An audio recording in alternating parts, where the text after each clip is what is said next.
Exercise 4.3 का 2 number है। ठीक है, एक्सरसाइज 4.3 का 2 नंबर क्लास 9 डॉक्टर केसी सिन्हा मैथमेटिक्स है। ठीक है, चलिए हम लोग पहले क्वेश्चन नंबर 2 का 1 हल करके देखते हैं। ठीक है, मैंने सारे क्वेश्चन यहाँ पे नोट कर लिए, आपको एक एक करके मैं सारे सवाल सोल्व कराता हूँ। ठीक है, ये क्वेश्चन नंबर पहले हम 1 सोल्व करके देखते हैं। क्वेश्चन नंबर 1 हम लोग को क्या दे रखा, पी स्क्वायर माइनस 8p और माइनस का 65 दे रखा है ना। आपको मैंने पहले ही बता रखा है कि आपको एक ऐसा पेयर बनाना होता है इसमें कि आपको गुना करने पर कितना होना चाहिए, 65 होना चाहिए, और जोड़ने या घटाने पे कितना होना चाहिए, 8 होना चाहिए। ठीक है, इस ढंग से आप पेयर बनाएंगे। ठीक है, गुना करने पे कितना होना चाहिए, 65 होना चाहिए, गुना करने पर कितना होना चाहिए, 65, और जोड़ने घटाने पे 8 होना चाहिए। ऐसा कौन सा पेयर बन सकता है। ठीक है, तो आप दिमाग लगाओ कि 65 को किस ढंग से तोड़े, इसका पेयर ऐसा बनाएंगे कि गुना करने पर 65 भी हो जाएगा और जोड़ने घटाने पे 8 भी हो जाएगा। ठीक है, तो देखिए ऐसा कौन सा पेयर हो सकता है। तो आप देखो 13 और 5 को गुना करोगे तो कितना हो जाएगा, 65 भी हो जाएगा ना।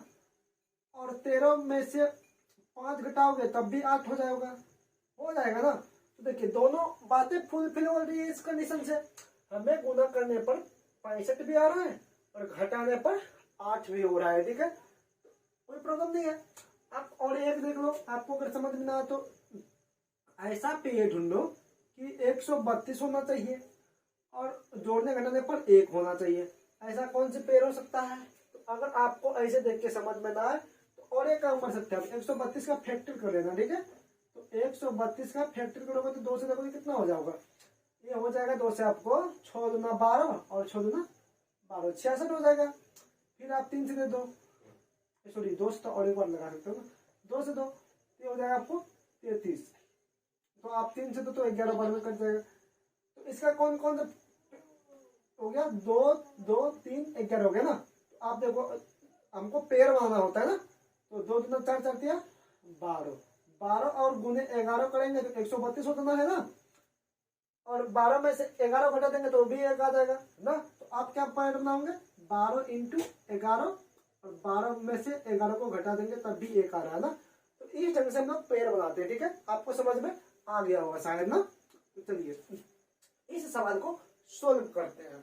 देखिए इस सवाल को सोल्व कैसे करते हैं, पहले हम लोग को पेयर बनाना ही मूल मतलब मेन जो इस सवाल में है वो पेयर बनाना ही होता है। अगर पेयर आपका बन गया तो सवाल में कोई दम नहीं है, एकदम झकास से बन जाएगा। देखिए आप पी स्क्वायर लिख लेंगे। ठीक है, हमें लाना क्या है, -8 लाना है। क्या लाना है, -8 होना चाहिए। आप बताओ अगर 13 में से 5 घटाओगे तो प्लस में 8 आएगा, लेकिन हमें लाना किस में है, माइनस में 8 लाना है ना। तो आप क्या करो, बड़े वाले को माइनस में रखो ना, तो -13 रख लो और प्लस का 5 रख लो। अब बताओ आप अगर 13x में से 5x घटा देंगे तो -13x बचेगा ना। -13 में से प्लस 5x घटा देंगे तो कितना बचेगा, 8 बच जाएगा। और सॉरी x नहीं है, p है, सॉरी 13p में से आप 5p घटा लो तो 8p बच जाएगा माइनस का, और इसे गुना करोगे तब भी -65 आ जाएगा ना, मतलब माइनस इसका 65 हो जाएगा। ठीक है, तो आप देख लो, अब आपको मैंने पहले ही कॉमन लेने के लिए बता दिया है, आप नहीं देखे तो पहले ना वीडियो देख लीजिए। ठीक है, तो देखिए आप यहाँ से भी समझ सकते हैं कि यहाँ से कॉमन क्या सकता है, पी स्क्वायर लिखा हुआ है। पी स्क्वायर का मतलब तो आप लोग को पता ही है, पी गुने पी लिखा हुआ होता है ना। आप पी स्क्वायर कितना भी लिख सकते हो ना। तो इसमें 2p है, 2 बारी p है ना, और यहाँ पे 1p है, तो दोनों यहाँ पे 2p है, उधर 1p है ना। तो 1p तो कॉमन कर ही सकते हैं ना, 1p आप कॉमन कर लो। तो यहाँ पे स्क्वायर मतलब 2p है ना, आप 1p निकाल लो तो कितना p बचेगा, 1p बचेगा। तो यहाँ पे p लिख लो माइनस का, अब 13p है, यहाँ पे तो एक ही p है ना, और p कॉमन ही, तो क्या बचेगा, सिर्फ 13 बचेगा। अब ना आप यहाँ पे 13 लिख लो। ठीक है, प्लस यहाँ भी 5 है और 65 में भी 5 होगा, तो यहाँ से p तो कॉमन ले नहीं सकते ना, क्योंकि इधर p है ही नहीं, तो कॉमन कैसे आएगा, जब जो चीज दोनों में रहेगा उसी को तो कॉमन लेंगे ना। तो ऐसे 5 कॉमन लेंगे, क्या लेंगे कॉमन, 5, तो बचेगा क्या, 5 माइनस का 13। अब बताओ 13 कहां से आ गया, सर इनसे 5, अब 65 को क्या लिख सकते हैं बच्चा, 65 को हम लोग लिख सकते हैं 13 गुने 5। अगर 5 निकाल लेंगे तो 13 बच जाएगा ना, हम लोग 5 निकाल लिए, इनसे 13 बच गया, कोई प्रॉब्लम नहीं है। चलिए ठीक है, तो आगे देखिए अब क्या हो गया, यहाँ भी p -13 है, यहाँ भी p -13 है, तो p माइनस 13 और p माइनस 13 को हम कॉमन कर देंगे, ठीक है। जो दोनों के पास है वो उसको हम कॉमन रख लेते हैं। तो बच क्या जाएगा यहाँ पे, p बच जाएगा और प्लस का क्या बचेगा, इधर 5 हो जाएगा ना। तो ये हो गया हम लोग को पहले नंबर का गुणनखंड। समझ में आ गया आपको अच्छा तरीका से। चलिए अब क्वेश्चन नंबर 2 देखते हैं हम लोग। क्वेश्चन नंबर 2 मैं यहाँ सोल्व करता हूँ, ठीक है। इसमें क्या दे रखा है, एक्स स्क्वायर माइनस का एक्स माइनस का 132। अब इस सवाल को मैं इस पहले ही तोड़ के रखा हूँ, ठीक है। ऐसा फैक्टर इसमें तोड़ना है कि गुना करने पर 132 होना चाहिए और घटाने पर माइनस का 1 होना चाहिए। तो ठीक है, तो हम क्या करेंगे, -12 में से +1 कर देंगे तो हो जाएगा ना -1, और गुना करने पे तो 132 हो ही रहा है, मैंने आपको पहले करके दिखा दिया है। इसलिए आप कर सकते हो क्या, एक्स स्क्वायर माइनस का 12x प्लस का 11x और माइनस का 132 कर लो, ठीक है। ठीक, पहले क्वेश्चन के थ्रू आप इसे भी कॉमन कर सकते हो। तो बस बोलोगे आप लोग x कॉमन ले लो, तो x अगर कॉमन लेंगे तो क्या बचेगा, यहाँ पे एक x बच जाएगा ना, यहाँ पे x हो जाएगा, ठीक है। और यहाँ से आपको 12 आ जाएगा, ठीक है। और यहाँ से क्या कॉमन ले सकते हैं आप, तो बोलोगे 11 कॉमन ले लो, 11 कॉमन ले लो तो क्या बचेगा, x माइनस का 12 हो जाएगा, ठीक है। और यहाँ से आप x माइनस 12 कॉमन लो तो क्या बचेगा आपको, x माइनस 12 कॉमन लगो तो क्या बचेगा, x प्लस का 11 हो जाएगा, ठीक है। आपको अच्छी तरह से समझ में आ गया होगा ना। तो क्वेश्चन नंबर हम लोग नेक्स्ट देखते हैं, क्वेश्चन नंबर 3 ना, थोड़ा सा यहाँ पे बाउंड्री बनाते हैं क्या, क्वेश्चन नंबर 3 यहाँ पे बनाते हैं। क्वेश्चन नंबर 3 क्या रखा है, P square plus 3p minus का 108 है ना। अब आपको दिमाग लगाना है कि 108 को इस ढंग से ब्रेक करना है, मतलब इस ढंग से तोड़ना है कि गुना करने पर 108 होना चाहिए, जोड़ने घटाने पे प्लस का 3 होना चाहिए, ठीक है। तो आप दिमाग लगाओ क्या होना चाहिए, पी स्क्वायर तो पहले लिख ही दो। तो 12 नंबर 78 से होता है, अगर 12 में से 9 घटा देंगे तो 3 आ रहा है ना। तो वही काम करेंगे हम लोग, यहाँ पे बड़े वाले को प्लस में रखना है क्योंकि हमें रिजल्ट प्लस में लाना है, और छोटे वाले को माइनस में रखना है। तभी तो अगर 12 नंबर 78 से भी हो जाएगा, 12 में से 9 घटाएंगे तो 3 भी हो जाएगा ना। तो चलो इधर लिख लो 108 हो गया, ठीक है। समझ में आ रहा है ना। देखो नेक्स्ट, यहाँ पे अब पी स्क्वायर हो तो पी कॉमन ले लो ना, तो यहाँ पे पी बच जाएगा और प्लस का इधर क्या हो जाएगा 12, ठीक है। यहाँ पे से -9 कॉमन ले लो तो क्या होगा, पी, ये माइनस कॉमन ले रहे हो ना इसलिए अंदर का साइन क्या हो जाएगा, चेंज हो जाएगा, याद रखना। तो यहाँ हो जाएगा 12, ठीक है। तो देखो p प्लस 12 अगर आप कॉमन ले रहे हो तो क्या हो जाएगा, p माइनस 9। एक क्वेश्चन नंबर 3 का सॉल्यूशन हो गया, ठीक है।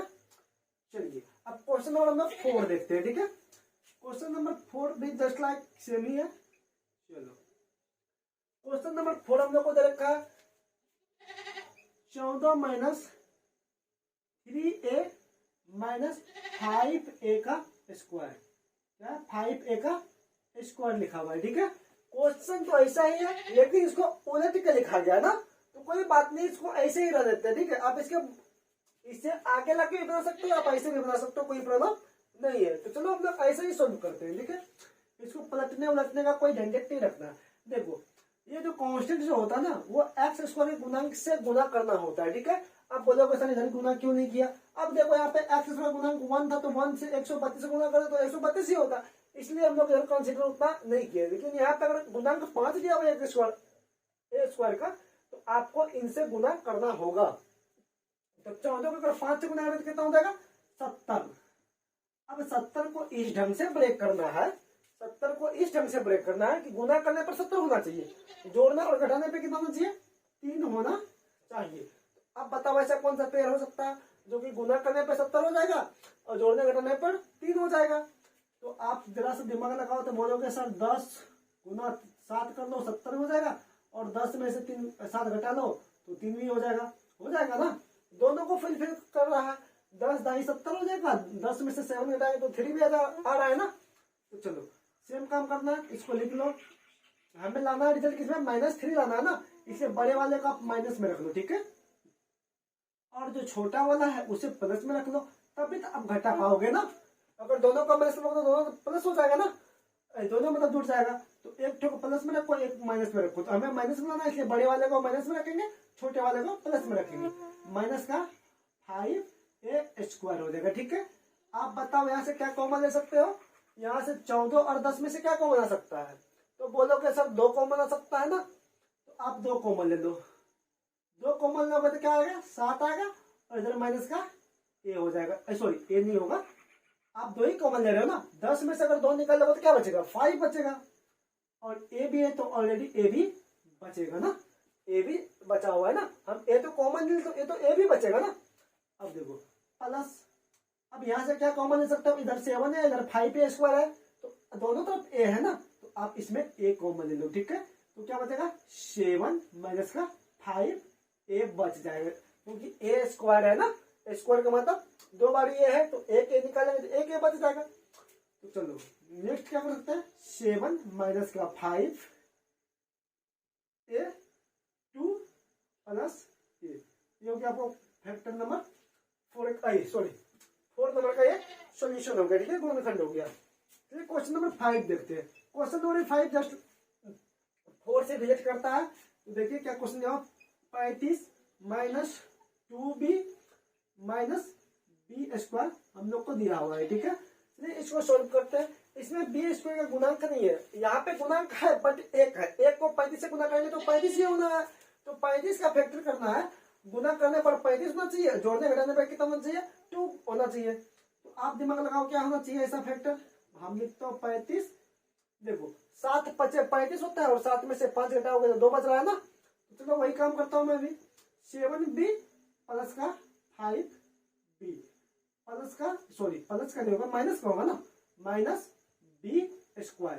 समझ में आ गया ना। 7 को 5 से गुना करेंगे तो 35 भी हो रहा है ना। हाँ हो रहा है, 7 5 35 भी हो जाएगा ना। और 7 में से 2 घटाएंगे तो 7 में से 5 घटाएंगे तो 2 भी बच रहा है ना, तो दोनों फुलफिल हो रहा है। तो इसको करते हैं आगे। इसमें से कॉमन कर सकते हो, तो 7 कॉमन ले लो। क्या 7 कॉमन ले लो तो क्या बचेगा? 5 बच जाएगा, और इधर माइनस b बच जाएगा ना। आप 35 में से 7 निकाल लोगे तो 5 बचेगा ना, और यहाँ पे 7 b ही, तब 7 निकाले तो b बच जाएगा, ठीक है। अब क्या करोगे? प्लस दे दो, सॉरी प्लस हो गया ना। अब दोनों में से क्या कॉमन आ सकता है? इधर 5 है, यदि 5 नहीं है ना, इधर b है उधर b है, तो b कॉमन ले सकते हैं, तो b ही कॉमन लेना है, ठीक है। आप b कॉमन लेगा तो क्या बचोगे? यहाँ पे 5 बच गया, और यहाँ पे b² है तो एक b कॉमन आ गया, तो एक b बच गया ना। चलो तो 5 माइनस b एक तरफ लिख लो, और ये 7 आ जाएगा, प्लस का b हो जाएगा। ये क्वेश्चन नंबर हो गया 5 का सॉल्यूशन। मतलब क्वेश्चन नंबर 6 देखते हैं, ठीक है। 6 और क्वेश्चन नंबर 2 का लास्ट है, ठीक है। तो चलो क्वेश्चन नंबर 6 बहुत अच्छा क्वेश्चन है। 96 माइनस 4b माइनस b², ये लिखा हुआ है ना। चलो बहुत अच्छा क्वेश्चन है। अब 96 को 96 को इस प्रकार से ब्रेक करना है कि गुना करने पर तो 96 होना चाहिए, लेकिन जोड़ने घटाने पर माइनस का 4 होना चाहिए, ठीक है। आप दिमाग लगाओ क्या होना चाहिए? 96 माइनस, तो 12 8 96 होता है ना। हम 96 को किसमें ब्रेक कर सकते हैं? और घटाने पर 4 भी होते ना, तो 12 गुने 8 करते हैं, और 12 में से 8 घटाएंगे तब भी 4 हो रहा है ना। तो दोनों को फिल कर रहा है। तो चलो मैं इसी को इसमें लगाता हूँ ना। तो 12 भी, क्योंकि माइनस में आंसर लाना है ना, -4 लाना है, तो इसलिए आप बड़े वाले को माइनस में रखेंगे। समझ में आया ना। चलो प्लस का 8b माइनस का b², समझ में आया ना। चलो कोई नहीं। अब क्या करना है? इसमें से कॉमन लेना है, ठीक है। आप कॉमन क्या ले सकते हो? आप इन दोनों से कॉमन क्या कर सकते हो? इन दोनों से आप कॉमन कर सकते हो, सॉरी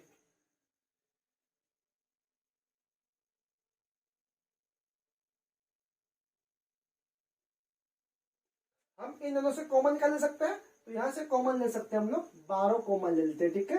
क्योंकि 96 में भी 12 होता है ना, क्योंकि 12 8 96 होता है, तो 12 कॉमन लेंगे तो क्या हो जाएगा? 8 हो जाएगा, इधर माइनस का b हो जाएगा, ठीक है। प्लस इधर से क्या कॉमन ले सकते हैं? तो b कॉमन ले लो तो क्या बचेगा? 8 और माइनस का b हो जाएगा, ठीक है। तो चलो अब क्या करेंगे? 8 माइनस का b, तो यहाँ से क्या आ जाएगा 12 आ जाएगा और प्लस का b हो जाएगा। ठीक है, ये क्वेश्चन नंबर 6 का सॉल्यूशन है। ठीक है, क्वेश्चन नंबर 2 पूरा हो गया। Thank you.